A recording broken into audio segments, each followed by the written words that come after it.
Well, good morning, everybody. I came on here to tell you a story about me running from the police in 1998. It's March of that year. A little build up to this. I had spent my last week probably never at the same place because I was just bouncing all around at the time and really didn't have a place to live. So I was had been on to help top that out and explain probably why I didn't have a fucking place to live.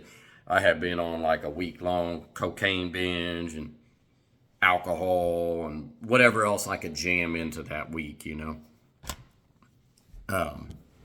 building up to this night. So I went with a friend of mine over to this guy's house that I used to work with and was just going to go and drink. And that day, I had been at my parents' house, and they were like, hey, you want to go see a movie with me or whatever? See a movie with us. And I was like, no, I'm going to such and such, which, I mean, I would have been nice if I went to see the fucking movie, but you guys wouldn't get to hear this great story, and I wouldn't, got to suffer through it because I'm such a fucking idiot at the time.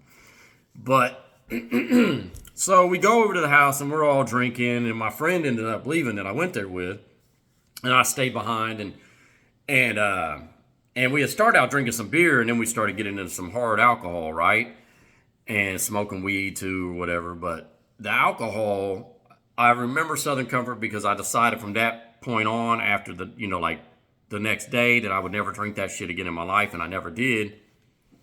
And I'm a 1 year fucking sober now, man. That's pretty fucking cool. But besides the fucking point,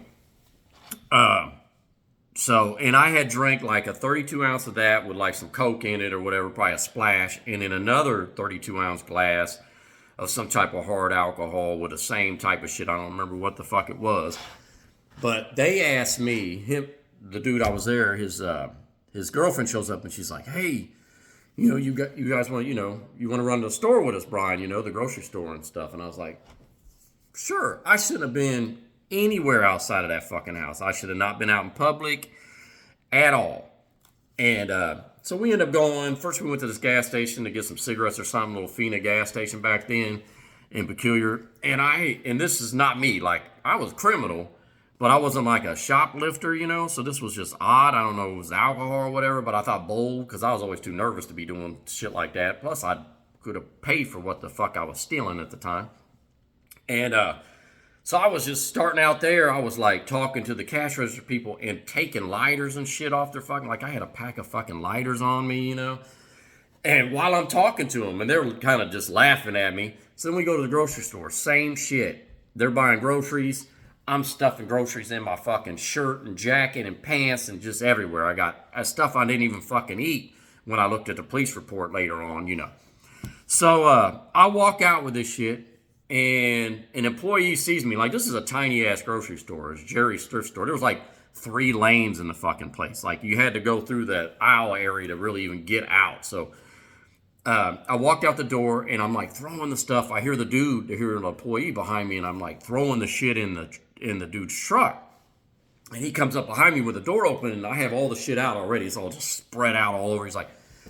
He said, what are you doing, man? And I said, nothing. He said, what's that stuff there? Did you steal that? I was like, no, man, this is from another store. He said, it's got our label on it, like I'm just fucking idiot, right? So he said, hey, how about we go back and talk about it in the store? My head is, I'm starting to walk behind him towards the store. I'm like, oh man, I'm on parole, like I already had violated though, because I didn't have a place to live. I didn't have a steady fucking job.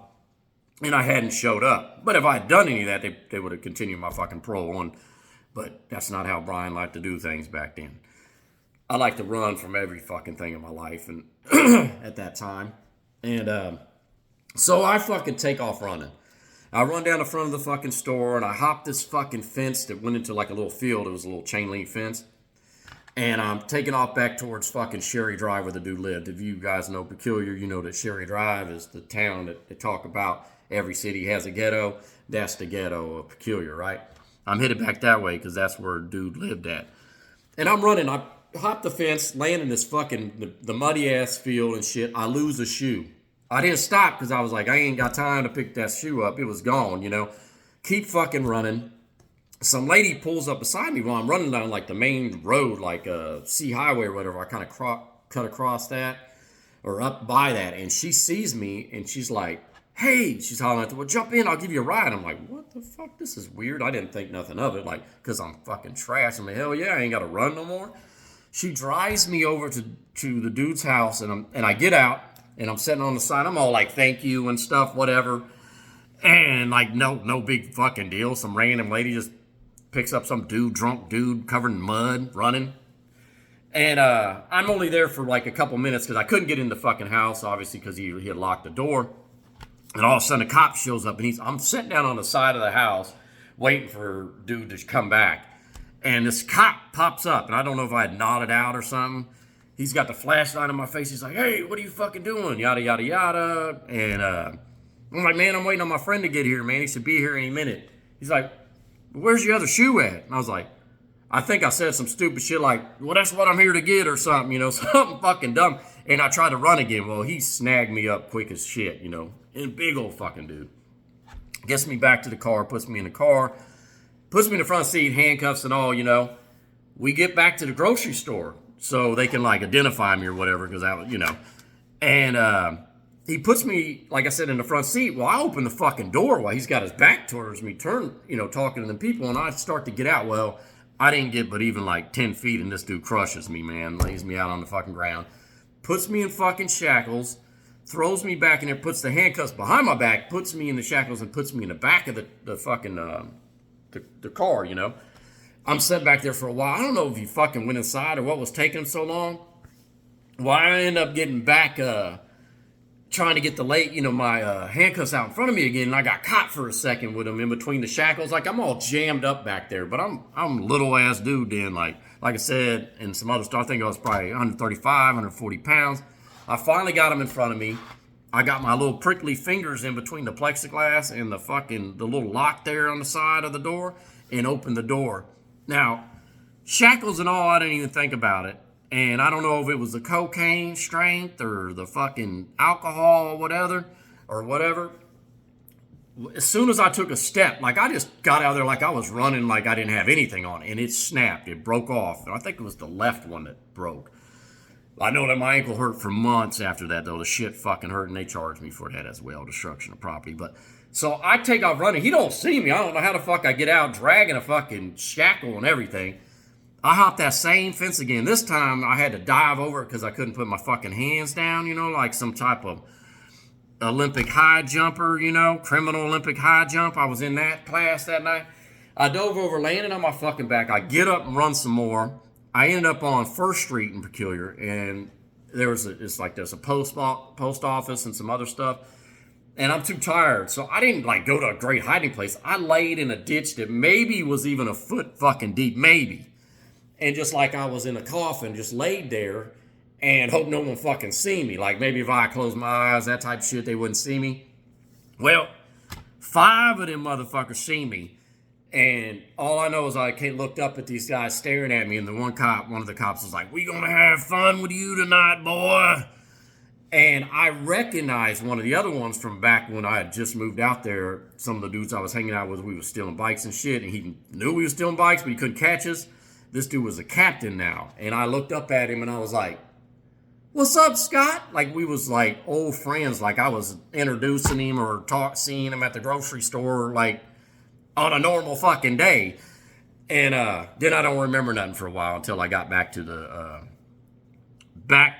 police station. I remember waking up there in a cage, and then the dude started reading off my charges, which was 3 counts of felony escape, which I don't know where the 3 counts came from. You know, I remember running twice, but whatever. I'm sure I could have missed something in there. There was some blackout times. But, so 3 counts of felony fucking escape, resisting arrest, stealing, sorry, puberty came back, and destruction of property. I ended up beating the case, man. The felony escapes, it was like, they gave me misdemeanor escapes, but it didn't help me out later on. And I thought I was supposed to get out after they gave me 8 months in the county jail. I did 5.5 months and I was supposed to get released. Well, my parole officer he didn't know that I had beat the case, so you automatically have to send him back if you got a felony. He never checked up, and I never checked in with him. So like 2 days before I was to go, they gave me a phone call to call him. And the weirdest shit in the world, man. And I know they set it up that day. I mean, it doesn't even make sense. I'm walking out to use this fucking phone to call my parole officer. And I see a cop at the end of the fucking deal, right? And then there's a guard. And the guard looks at me and goes, "Hey, Davis, you know this guy?" And I'm like, looking at him. And the time when he was chasing me or whatever, he had a fucking big old caterpillar mustache. That shit was gone, and I'm sitting there staring at him like, "Oh, yeah, man, you was the dude that was running after me." Like, the same thing, like no big fucking deal. And it was him. He has showed up that day, I don't know, just to see me. Some coincidental shit, I don't know. But then I called my parole officer and found out he had violated me already because he didn't know about the fucking me beating the felonies. And I ended up having to do 3 flat years because some odd reason the parole board didn't appreciate me running from them. But anyway, goddamn, I hope you enjoyed this story, and I'll talk to you motherfuckers.